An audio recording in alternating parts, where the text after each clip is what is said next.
Assalamualaikum warahmatullahi wabarakatuh. Perkenalkan, nama saya Rizky Wahyudi, NIM 211140136, KOMB 2021.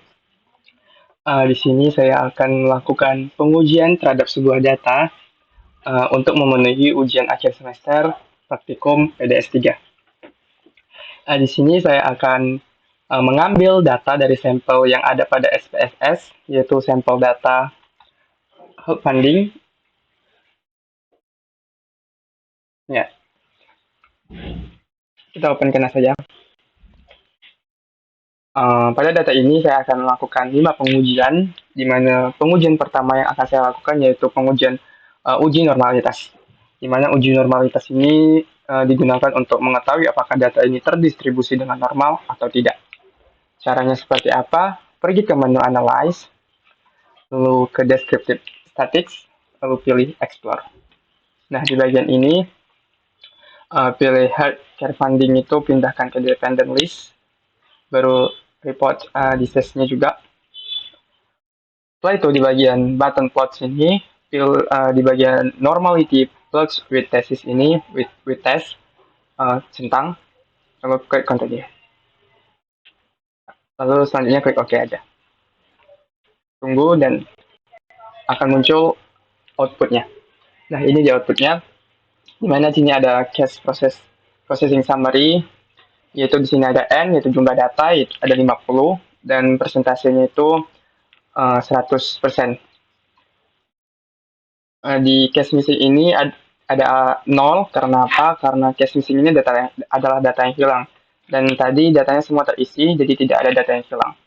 Dengan total jumlah data yaitu 50 dengan persentase 100%. Lalu di bagian deskriptif ini ada mean, median, varian, standar deviasi, minimum, maksimum, dan masih banyak lagi. Selanjutnya di test of normality ini atau hasil dari uji normalitas tadi, kita lihat di sini di bagian Kolmogorov-nya diperoleh untuk healthcare funding-nya itu nilai signifikannya 0,2 dan report disease-nya itu 0,2 juga. Di bagian Shapiro-Wilk-nya ini nilai signifikannya itu untuk healthcare funding-nya itu ada 0,68 dan untuk report disease-nya ini ada 0,913. Dari hasil nilai signifikan yang diperoleh ini, kita bisa dapat menyimpulkan bahwa data ini terdistribusi dengan normal. Kenapa? Karena apabila nilai signifikan itu lebih besar dari 0,05, maka data terdistribusi dengan normal. Dan seperti yang kita ketahui tadi, bahwa nilai signifikan yang kita peroleh pada tes uji normalitas ini itu lebih dari 0,05, maka data ini terdistribusi dengan normal. Di sini juga ada plot dari healthcare funding itu, normal plotnya. Di sini ada the trended normal plot untuk healthcare funding juga tadi, dan observed value-nya. Begitu juga dengan report disease-nya, ada normal Kiki plot of report disease-nya tadi, dan juga the trended normal plotnya. Kita kembali ke data tadi. Oke, untuk uji yang kedua kali ini saya akan melakukan uji korelasi, yaitu korelasi parsial, di mana korelasi parsial ini digunakan untuk menguji hubungan antara dua atau lebih variabel dengan sebuah variabel pengendali. Di mana pada data ini saya ada variabel X-nya yaitu funding, dengan variabel Y-nya yaitu visit, dengan variabel pengendalinya itu disease. Jadi di sini ada satu kasus di mana selama dana dari pelayanan kesehatan itu bertambah, apakah ada hubungannya dengan jumlah kunjungan ke pelayanan kesehatan tersebut. Nah, untuk melakukan uji korelasinya itu caranya pergi ke Analyze, lalu Correlate, dan pilih uji parsial. Nah, di bagian variabel ini pilih healthcare funding dan visit healthcare provider. Nah, dengan variabel kontrolnya yaitu report disease. Lalu klik OK. Nah, di sini kita bisa lihat hasil atau outputnya, di mana korelasi hardware fundingnya itu ada satu, yang artinya korelasinya itu signifikan dan besar. Dan dibagi dan visit to healthcare providersnya itu nilai korelasinya itu 0,920, yang artinya juga korelasinya itu signifikan dan besar. Jadi bisa disimpulkan bahwa jumlah dana itu semakin bertambah, ada hubungannya dengan jumlah kunjungan ke pelayanan kesehatan. Oke, sekian untuk uji korelasi parsial. Selanjutnya kita akan pergi ke uji korelasi yang ketiga.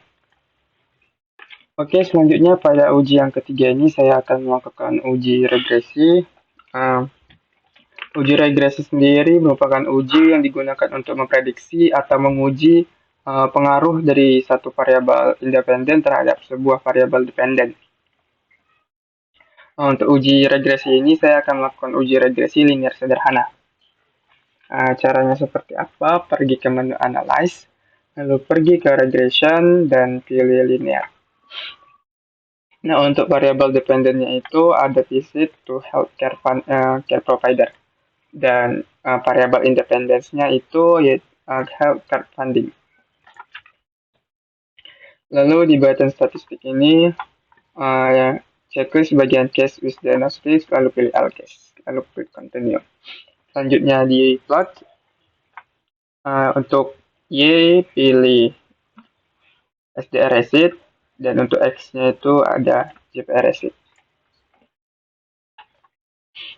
Lalu untuk standar residual plots-nya itu pilih normal probability plot, dan ini centang juga produce all partial plot. Lalu klik OK.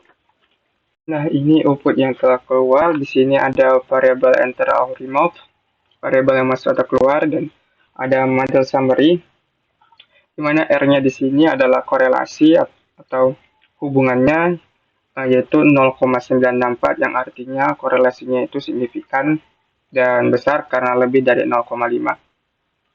Lalu ada R square, yaitu atau koefisien determinasi dengan dengan nilai yaitu 0,93 atau 93%, yang artinya 93% variasi ini dapat dijelaskan oleh kedua variabel tadi, yaitu dependent, yaitu healthcare funding dan visit to healthcare provider.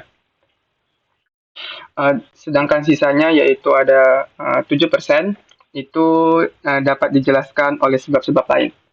Lalu di sini ada adjust R square-nya dengan nilai 0,928 dan standard error of the estimate, yaitu nilainya 4, di mana standard error of the estimate ini menggambarkan tingkat ketepatan prediksi regresinya, di mana semakin kecil angka standarnya ini, maka semakin baik prediksinya.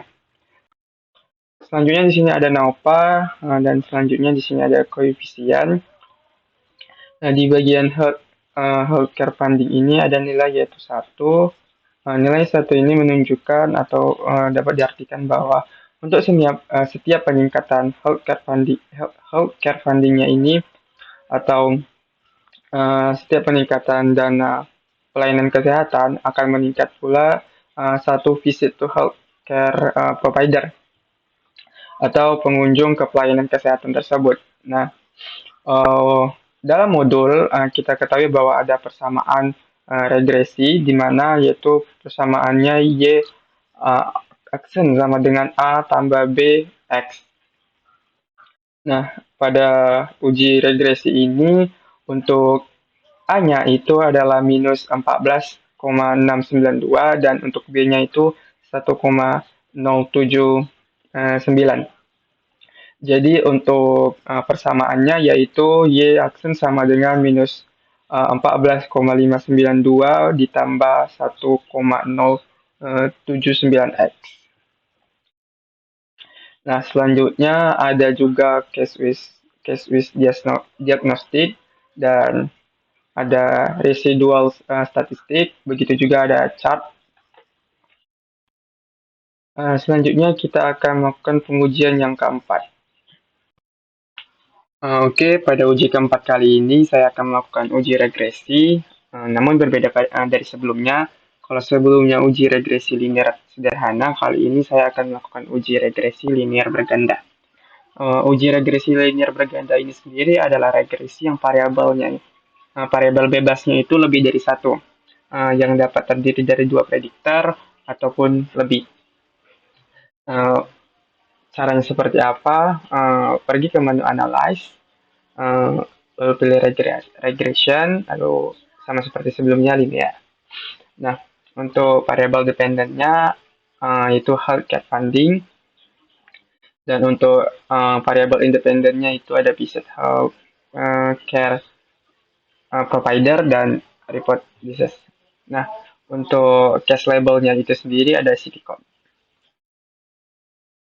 Lalu di bagian statistiknya, pilih cat-wise diagnostic, lalu all case, continue, lalu di bagian plots, untuk Y itu ada STR sheet, SDS receipt, lalu untuk X-nya ada JPR. Nah, ini normal probability plotnya dicentang dan produce all partial plotnya dicentang. Klik continue, lalu oke. Oke, ini outputnya atau hasil keluarannya, di mana di sini ada variable enter and or remove, dan di sini ada model summary-nya, di mana R-nya atau nilai korelasinya itu adalah 0,964, yang artinya korelasinya itu signifikan dan besar karena lebih besar dari 0,5. Lalu R square-nya itu atau variasinya itu sebesar 93% dan adjust R square-nya itu 0,927 dengan standard error of the estimate-nya itu 3,92604. Lalu di sini ada ANOVA dan di sini ada koefisien. Di sini dengan di visit to healthcare provider-nya itu ada nilainya itu 0,858 dan report disease-nya itu 0,004. Nah, di bagian ini itu digunakan untuk membuat persamaan seperti sebelumnya.